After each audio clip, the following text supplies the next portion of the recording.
Roteiro completo, 90 minutos. Eu acordei com a boca seca, a língua grudada no céu da boca. Minhas pálpebras pesavam como chumbo. Tentei levantar o braço, mas ele respondeu devagar, como se não fosse meu. O teto era branco, cheio de manchas amareladas de umidade. Um cheiro forte de desinfetante misturado com urina me invadiu as narinas. Onde eu estava? Virei a cabeça para o lado, devagar, porque tudo rodava, e vi uma cama de ferro enferrujada ao lado da minha. Uma mulher muito velha dormia ali, a boca aberta, um fio de saliva escorrendo no travesseiro encardido. Do corredor vinha um barulho de gemidos, de alguém chamando por socorro, de passos arrastados. Tentei me sentar, as mãos tremiam, o coração disparou. Eu não conhecia aquele lugar. Foi quando a porta se abriu. Uma mulher de jaleco branco entrou, carregando uma bandeja com remédios. Ela nem olhou para mim, só disse com a voz cansada: "Dona Amélia, hora do remédio." Amélia. Esse era meu nome. Mas por que eu precisava me lembrar disso? Por que tudo parecia coberto por um véu grosso, embaçado? Onde eu tô? Minha voz saiu rouca, fraca. Ela parou, me olhou como se eu fosse uma criança burra. "Na casa de repouso Recanto da Paz. Seus filhos trouxeram a senhora. Agora toma o remédio e não dá trabalho." Meus filhos? As palavras atravessaram meu peito como uma lâmina. 18º episódio. Eu me chamo Amélia. Tenho 72 anos.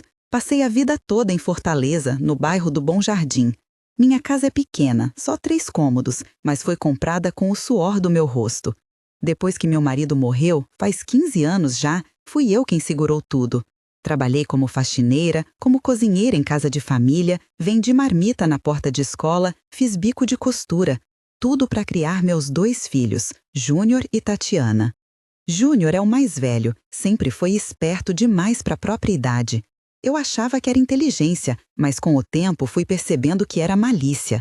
Ele arrumou uns negócios que nunca deram certo. Sempre devia dinheiro para alguém, sempre precisava de um empréstimo.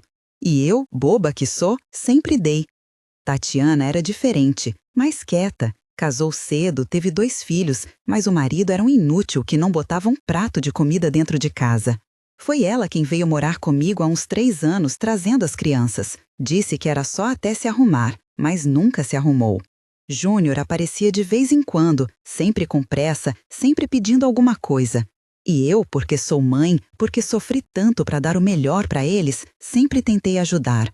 Até o dia em que eles começaram a me ajudar demais.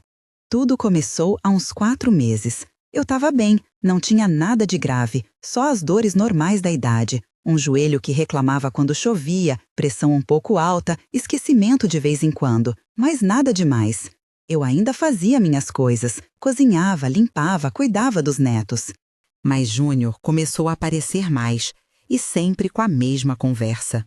"Mãe, a senhora está envelhecendo, precisa cuidar melhor da saúde." Tatiana reforçava: "É verdade, mãe. Outro dia a senhora esqueceu o fogão ligado. E se pega fogo?" Eu jurava que não tinha esquecido, mas eles insistiam tanto que comecei a duvidar de mim mesma. Foi Júnior quem trouxe o primeiro remédio, uma cartela pequena, com comprimidos brancos. "O médico disse que é para ansiedade, mãe. A senhora anda muito nervosa. Isso vai te ajudar a relaxar." Eu não lembrava de ter ido no médico, mas Júnior falava com tanta certeza, com tanto carinho, que aceitei. Tomei o comprimido naquela noite. Dormi que nem uma pedra. No dia seguinte, acordei com a cabeça pesada, confusa. Demorei para levantar da cama. Tatiana estava na cozinha, fazendo café.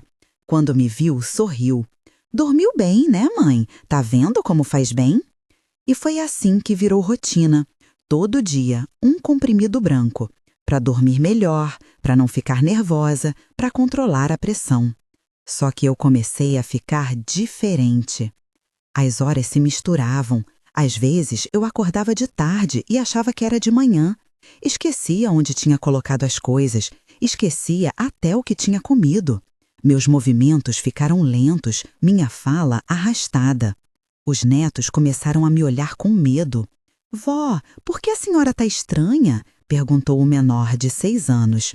Tatiana puxou ele para o quarto antes que eu pudesse responder. Júnior vinha sempre com papéis. Dizia que eram documentos do INSS, da prefeitura, da conta de luz. Botava na minha frente e pedia para eu assinar. É só rotina, mãe. A senhora confia em mim, né? E eu, dopada, confusa, assinava. Foi numa tarde de quinta-feira que tudo mudou. Eu estava sentada na sala, meio zonza, quando escutei Júnior e Tatiana conversando na cozinha. Acharam que eu estava dormindo. Quanto tempo ainda? Era a voz de Tatiana, baixa, mas nervosa. Mais uma semana. O corretor já tem comprador. Só falta a gente internar ela de vez. Meu coração parou. E se ela não quiser ir? Júnior riu, um riso seco, frio. Ela não está em condição de querer nada, Tati. Olha o estado dela. A gente aumenta a dose, leva para lá e pronto. Ninguém vai questionar. É para a segurança dela. E a casa? A casa é nossa. Já tenho a procuração. Ela assinou tudo. Senti minhas mãos tremerem. Quis me levantar, quis gritar, mas meu corpo não respondia. Fiquei ali, paralisada, enquanto meus próprios filhos planejavam meu fim. Eles estavam me dopando. Eles queriam me trancar num asilo. Eles iam vender minha casa. E eu tinha assinado tudo. Naquela noite, fingi que tomei o remédio. Coloquei debaixo da língua e quando Tatiana saiu do quarto, cuspi na mão e joguei no vaso.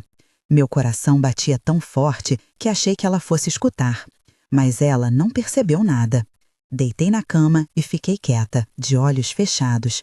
Escutei ela trancar a porta do meu quarto por fora. Pela primeira vez, percebi. Eu era uma prisioneira na minha própria casa. Passei a noite inteira acordada. A cabeça começou a clarear. As memórias voltaram aos poucos, em flashes dolorosos. Eu assinando papéis sem ler. Júnior falando com um homem de terno na sala. Tatiana tirando minhas roupas boas do armário, dizendo que ia organizar. Eles tinham planejado tudo. E eu, cega de amor de mãe, tinha deixado. Se essa parte apertou seu peito, comenta: ninguém tem o direito de fazer isso. No dia seguinte, Júnior chegou cedo. Trouxe uma mulher de jaleco. Mãe, essa é a enfermeira Célia. Ela vai te levar para fazer uns exames. É só rotina. Eu olhei para ele. Tentei falar, mas minha voz saiu fraca. Que exames, filho? Ele sorriu. Aquele sorriso que eu conhecia desde pequeno. O sorriso de quando ele mentia. Nada demais, mãe. Só para ver como está a cabeça da senhora. A enfermeira se aproximou com uma seringa. Só uma vitamina, dona Amélia. Vai se sentir melhor. Tentei recuar, mas Tatiana me segurou pelo braço. Não dificulta, mãe. É pro seu bem. A agulha entrou no meu braço. Senti o líquido frio subindo pela veia. Em segundos, tudo ficou turvo. Meus olhos pesaram, minha cabeça tombou. E foi aí que apagou. Quando acordei, estava naquele lugar, a casa de repouso Recanto da Paz. Um asilo.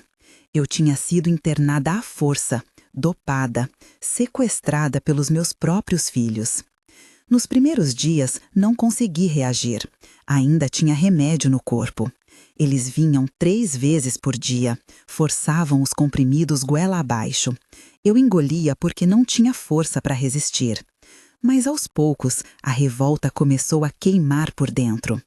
Observei tudo, a rotina, as enfermeiras, os horários. Tinha uma que era mais velha, mais cansada. Ela sempre deixava a porta do refeitório aberta quando ia buscar a comida. E tinha um telefone público no corredor. Esperei, planejei.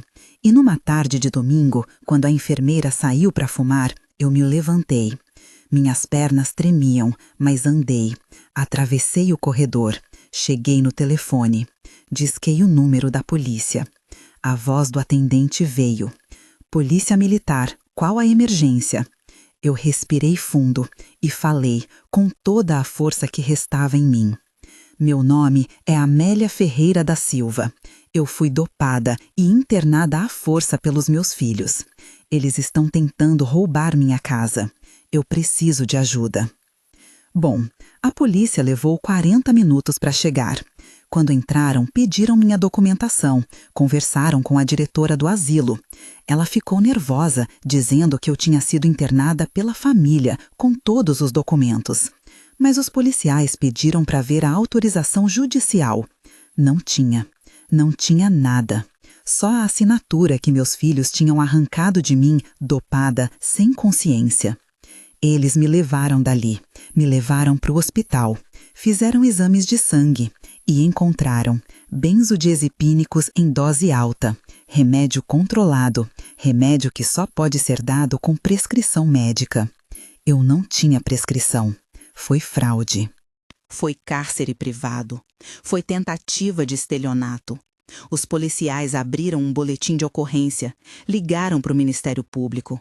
Entraram na minha casa, que ainda era minha, porque a venda não tinha sido concretizada, e apreenderam os documentos que Júnior tinha falsificado. Júnior e Tatiana foram intimados. Quando chegaram na delegacia, não olharam para mim. Tatiana chorava, dizia que só queria me proteger. Júnior ficou em silêncio, de braços cruzados, o rosto duro. Mas na hora de prestar depoimento, ele falou: "Ela não tinha condição de ficar sozinha, a gente fez o melhor." Eu olhei para ele, olhei fundo nos olhos daquele homem que eu carreguei 9 meses na barriga, que eu amamentei, que eu acordei de madrugada para cuidar quando estava doente. E disse: "Vocês me doparam, vocês me trancaram, vocês iam me tirar tudo. O melhor para quem, filho? Para vocês." Ele desviou o olhar. Daí, a justiça foi lenta, mas foi justa. A procuração que eu tinha assinado foi anulada. Júnior e Tatiana responderam por cárcere privado, estelionato e maus tratos. Não foram presos, a lei brasileira é branda demais para isso, mas ficaram com processo nas costas. E eu consegui uma medida protetiva. Eles não podem mais se aproximar de mim. Voltei para minha casa, sozinha. Nos primeiros dias senti medo. Medo de dormir, medo de alguém entrar, medo de mim mesma, da minha própria cabeça. Porque é difícil, sabe? É difícil olhar no espelho e aceitar que você foi traída por quem você mais amou. Tem noites que ainda acordo sobressaltada, com o cheiro de desinfetante nas narinas. Tem dias que pego o telefone para ligar para Tatiana, porque esqueço, por um segundo, que ela me fez aquilo. Mas aí eu respiro, olho em volta, vejo minha casa, minhas coisas, minha vida e lembro, eu escolhi. Escolhi não ser vítima para sempre, escolhi denunciar, escolhi me salvar. Daí, os netos ainda vêm me visitar às vezes. A ex-nora de Tatiana traz eles. São crianças, não têm culpa do que os pais fizeram. Eu faço bolo, dou abraço, conto história, mas quando eles perguntam pela mãe, eu digo a verdade, do jeito que criança entende. A vovó precisou se proteger, e às vezes a gente precisa se afastar de quem a gente ama para continuar se amando. Eles não entendem agora, mas vão entender. Tem gente que me pergunta: "Amélia, você não sente falta? Não perdoa?" E eu respondo: sentir falta, eu sinto, todo dia, porque o amor de mãe não morre. Mas perdoar? Perdoar não significa voltar, não significa esquecer, não significa abrir a porta de novo para quem já entrou para me destruir. Eu perdoei para mim, para não carregar ódio, mas isso não quer dizer que eles voltem para minha vida. E tá tudo bem. Hoje eu vivo diferente, mais devagar, mais atenta. Participo de um grupo de idosos aqui no bairro. A gente se reúne toda terça, faz ginástica, conversa, ri. Tem outras mulheres lá que passaram por coisas parecidas. Filhos que roubaram, maridos que batiam, netos que enganavam.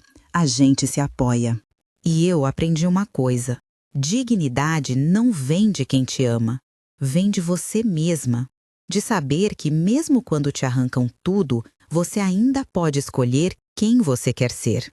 Se essa história te despertou, comenta "Eu escolho minha paz" e compartilha com outra pessoa. Hoje, quando fecho a porta da minha casa à noite, eu fecho por dentro e não tenho medo, Porque a mulher que foi dopada, trancada, humilhada, não existe mais. Eu acordei, e dessa vez, para sempre. Eu perdi pessoas que amava, mas finalmente encontrei a mim mesma.